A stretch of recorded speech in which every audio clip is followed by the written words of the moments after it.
Bonjour, c'est Cryptoly, j'espère que vous allez bien. Aujourd'hui, on va parler crypto, on va parler ETH, on va parler Bitcoin. On va aussi parler de l'intervention de Trump, forcément à Nashville, qui est la convention de Bitcoin, et comme quoi, potentiellement, ça pourrait propulser Bitcoin au-dessus des 70 000. On va voir la probabilité de cet événement. Et oui, on a eu le lancement de l'ETF Ethereum il y a quelques heures, mais malheureusement le marché a assez peu réagi malgré le fait qu'on a eu des inflows. On va regarder ça ensemble. Pour ceux qui ne me connaissent pas, je suis entrepreneur, investisseur et trader crypto et justement on va parler crypto et Bitcoin aujourd'hui. On va commencer par un événement qui était assez intéressant dans lequel nous avons eu justement le logo de Bitcoin qui est apparu sur le dôme de Las Vegas, dôme qui est connu et reconnu, dans lequel il y a beaucoup de visibilité, et pourtant il ne s'est rien passé. Alors on ne sait pas exactement qui a acheté cette partie-là, à savoir que le fait d'afficher une image par rapport au DOM, c'est 600 000 $ la journée, voilà, pour vous donner un ordre d'idée. Donc ce qui est intéressant, c'est qu'il y a eu, maintenant la question qu'il faut se poser, c'est justement qui a financé et pourquoi on n'a pas eu d'impact. Vous allez voir qu'il y a pas mal d'éléments qui rentrent en considération dans cette réflexion. Déjà, il est important de noter que le deuxième élément qui était important d'hier et qui est important aujourd'hui, c'est la validation de l'ETF Spot Ethereum, ça y est, et il y a eu 300 millions de volume de trading sur la première heure, ce qui est plutôt positif. Et quand on regarde la totalité des stats, parce que ça y est, on les a eus, bah, globalement, c'est pas mal du tout. On a dépassé le milliard en trading volume, donc ça veut dire qu'on a une bonne première journée de lancement, c'est-à-dire qu'on a eu un certain engouement qui a eu lieu, et maintenant, la question qu'il fallait se poser, c'est est-ce qu'on est en flux positif ou négatif? Sous-entendu, est-ce que on a beaucoup de personnes qui sont sorties de Grayscale Capital, beaucoup plus que des personnes qui se sont intéressées justement à l'ETF Spot Ethereum. Et j'ai envie de vous dire que c'est plutôt positif, parce qu'on termine la journée avec 100 millions d'inflow, c'est le petit chiffre bleu qu'on retrouve ici. Ça veut dire qu'il y a eu 100 millions qui sont rentrés sur Ethereum grâce aux ETF principalement. Et ce qui est intéressant par rapport à ça, c'est que malgré le fait qu'on a eu 100 millions positifs, on a eu quand même 400 millions, 480 millions qui sont sortis au niveau de Grayscale Capital et qui se sont redistribués certainement partiellement sur les autres ETF qui sont beaucoup moins chers. On rappelle que Grayscale, c'est 2,5% de frais de gestion, ce qui est énorme par rapport aux autres qui sont à 0,2, 0,15, 0,25. Et donc, c'est quand même une très bonne journée. Alors, ce qui est intéressant, et on va le regarder dans l'analyse technique dans quelques instants, c'est que c'est une très bonne journée, oui, pour le lancement, mais par contre, pour Ethereum, on va pas se cacher que c'était plutôt flat. Voilà. Globalement, le cours ne s'est pas posé la question est-ce que j'ai des inflows ou des outflows, il n'a absolument pas bougé, donc je pense qu'il y a eu ce qu'on appelle du hedging, ça veut dire un certain nombre d'institutionnels qui sont rentrés en spot, qui sont aussi couverts de leur côté au niveau d'une potentielle baisse, et donc du coup, on a eu des shorts qui ont augmenté, plus derrière des achats, donc c'est pour ça que le cours n'a pas bougé. En tout cas, ce qui est sûr et certain, c'est que la fuite des capitaux de Grayscale Capital, parce que ça c'est une réalité, on le voit bien, 484 millions de dollars qui sont sortis, ont été épongés par les inflows, ou en tout cas ont été redispatchés, c'est plutôt positif. Ce qu'il va falloir voir, c'est sur le long terme ce qui va se passer. Autre nouvelle qui est très importante, on a Mongox dans lequel on a déplacé 3,2 milliards de BTC qui sont sortis justement le 23 juillet. Rapidement, ça représente 47 000 bitcoins qui sont sortis, qui ont été distribués sur un wallet qu'on ne connaît pas encore. Donc on a bien une augmentation de la distribution, je vous avais déjà dit que c'était en cours, et on a bien des personnes qui nous valident d'avoir reçu leur bitcoin, et donc on a une partie de vente qui commence, vente qui impacte un petit peu forcément Bitcoin, on va le regarder dans la partie technique dans quelques instants, mais somme toute, on s'en sort plutôt bien. Maintenant, ce qui va m'intéresser, ça va être de me dire, ok, pourquoi Bitcoin ne décolle pas, alors qu'on a des bonnes nouvelles, on a normalement l'allégation de Trump qui est censé arriver le 27 juillet au niveau d'une grosse conférence Bitcoin. A priori, on devra avoir Madame Harris qui devra arriver aussi justement sur cette convention. Elle devrait prendre la parole sur Bitcoin et connaître un petit peu son exposition sur la notion des crypto-monnaies. Et ce qui est intéressant de voir, c'est que Reuters considère qu'il y a 44% de votes potentiellement sur Harris par rapport à Trump, malgré tout ce qui s'est passé, et malgré la vision qu'on en a à travers principalement Twitter.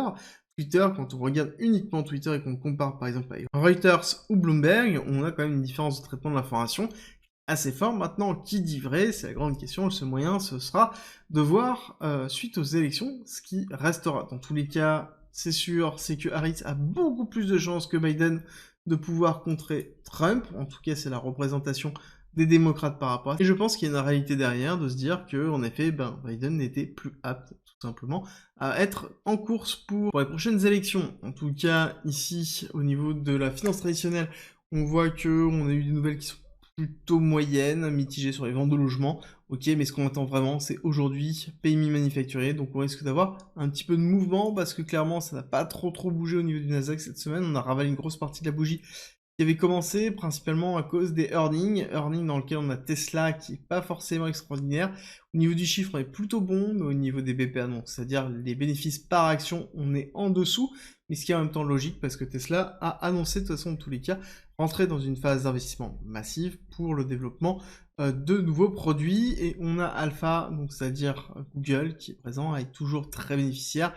On va attendre la suite des earnings, très important pour le Nasdaq, et ce qui va déterminer un petit peu le S&P 500 et globalement l'état de l'économie américaine, à quel point on a la possibilité sur ces valeurs tech d'aller retester ici des zones qui sont assez basses, qui sont les 19 000, niveau très important au niveau du support. Sur Bitcoin, clairement, on a fait une journée qui était quand même un petit peu dans le rouge. Hop, ici, on voit bien cette bougie qui a fait relativement mal, mais sans en faire trop mal non plus. Je rappelle qu'on a eu beaucoup de pression qui a eu lieu sur Bitcoin, principalement parce que oui, on a de la vente de Mongox, parce que oui, hier, principalement, nous n'avons plus eu de rentrée au niveau des ETF, on a 1200 Bitcoin qui sont sortis, donc on n'a pas eu de pression haussière pour pouvoir maintenir le cours, et donc forcément, on a ici une tentative baissière, surtout qu'on vient de terminer une dernière phase d'accélération. Pour ceux qui ont l'habitude, on va juste changer un petit peu, mais on a bien une vague 1, vague 2, vague 3, 4, 5, d'accord, héliotiste, plutôt classique, et ensuite ce qu'on attend, c'est un retracement avec une respiration des cours pour pouvoir soit repartir un petit peu plus haut, soit ensuite s'enfoncer en fonction du scénario que l'on a. Soit on a un scénario de range dans lequel, je rappelle, on a une borne basse ici, borne haute ici, forcément on attend à aller chercher de la liquidité au-dessus, on a de la liquidité qui vient présente au niveau des 72 000, mais on a aussi la liquidité qui se trouve ici au niveau des 62 000, gardez-le en tête, on va revenir dans quelques instants dessus. Et en parlant de le garder en tête, je vous rappelle que vous avez un commentaire en description, un guide qui vous permet de pouvoir déterminer votre façon d'investir par rapport à votre profil psychologique, 100% gratuit, la stratégie, vos points forts, vos points faibles, des exemples de portefeuille, c'est 24 pages, disponible en commentaire en description, 100% gratuit, et c'est une arme parfaite pour pouvoir se préparer à réussir le bull run. Alors, on revient dans nos clusters de liquidation, parce qu'on le garde en tête, c'est 62 000, très important, 74 000, ok. Maintenant, ce qui va être important, ça va être de regarder ce qui est en train de se passer. Ce qui est en train de se passer, c'est le deuxième scénario, c'est en effet un canal baissier, qui est plutôt classique aussi, on va pas revenir dessus, mais c'est normal d'avoir un canal baissier à un moment donné, quand on se retrouve dans une phase d'hyper-accélération, ça peut être soit un ranging, soit un canal baissier peut être un bull flag, ça veut dire qu'on va avoir une consolidation pour un éclatement à la hausse, ce qui est plutôt logique en termes de cycle pour avoir une rupture haussière, et c'est un petit peu ce que l'on attend. Bref, tout ça pour dire qu'on a un niveau qui est important, qui est ici les 63 300 jusqu'aux 62 000, et qu'on retrouve aussi dans le total index ici, qui se trouve dans les 63 000, 62 000, qui est en fait tout simplement toute cette zone de liquidité, à partir du moment où je retrouve mon petit pinceau, voilà, toute cette zone de liquidité, qui est en attente d'être prise, tout simplement, pour aller chercher. Donc on pourrait très bien avoir première, deuxième, troisième, prise de liquidité, et ensuite repartir à la hausse pour aller chercher potentiellement les 70 000. Et là, on verra, soit on va chercher les 70 000, donc qui est la zone de revente qu'on retrouve ici, d'accord, donc tout simplement dans le canal baissier validation, 70-71, pour faire une continuité baissière par la suite, soit on va chercher de la liquidité un petit peu plus haut dans le ranging, et là, on peut monter jusqu'à 74 000 sans faire une réelle rupture du canal. On va juste chercher de la liquidité. Et si jamais on a une rupture du canal, c'est plutôt positif. Ça veut dire qu'on va aller chercher beaucoup plus haut. La question qu'il faut se poser maintenant, c'est est-ce qu'on a la capacité d'aller beaucoup plus haut maintenant? À savoir qu'on a une pression baissière au niveau de Mongox qui est en cours. Clairement, on le sent. C'est quelque chose qui est réel. Et que quand on n'a pas cette pression haussière ici des ETF spot Bitcoin, on voit qu'on a quand même beaucoup plus de mal à pouvoir aller chercher beaucoup plus haut. Donc, du coup, on est plus dans une phase de temporisation, et surtout, on est très lié à des événements qui sont purement crypto. Majoritairement, c'est le cas maintenant. Et donc, quel va être l'impact de Trump par rapport à son intervention à Nashville dans le Tennessee? Les chances qu'en effet ça puisse avoir un impact, mais je pense que ce sera relativement faible, ce sera pas le début du bull run pour moi.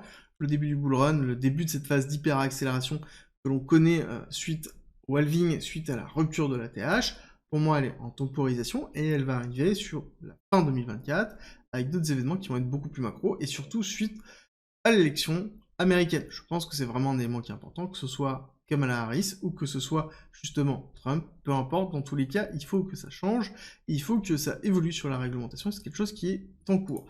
Par contre, ce qui est extraordinaire quand même, c'est l'impact de l'ETF spot Ethereum sur le marché.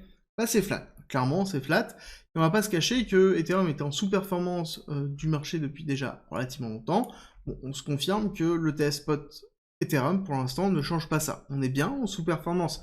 Personne a envie, il n'y a pas eu de sell the news, il n'y a pas eu d'accélération haussière, donc ça veut dire qu'il n'y a pas d'intérêt sur le marché par rapport à l'ETF spot Ethereum. Ça ne veut pas dire qu'on n'a pas d'institutionnels qui rentrent dedans, mais ça veut dire que le marché ne veut pas spéculer sur cet actif-là. Et ça, c'est un signal qui est relativement fort sur cet actif, et je pense que je vais vous faire une vidéo dédiée par rapport à ça, parce que ça mérite vraiment une réflexion totale sur Ethereum et l'impact des ETF sur justement cet actif-là. Et pourquoi on est en sous-performance alors qu'on devrait justement pousser beaucoup plus fort que prévu. Et d'ailleurs, ce qui est intéressant, c'est quand on regarde ici cette carte, qu'est-ce qui ressort en positif? ENS qui est un service de Ethereum, mais qui n'est pas Ethereum, et qui n'est pas une valeur technologique autour d'Ethereum. Et ça, c'est vraiment important pour la suite. Je pense que c'est un point marquant pour Ethereum et sur la relation Ethereum-Bitcoin. Mais ça, j'en discuterai certainement dans une vidéo qui va arriver cette semaine ou début de semaine prochaine. J'espère que cette vidéo vous a plu. Si c'est le cas, n'oubliez pas de liker, partager, abonnez-vous. Et on se retrouve très vite.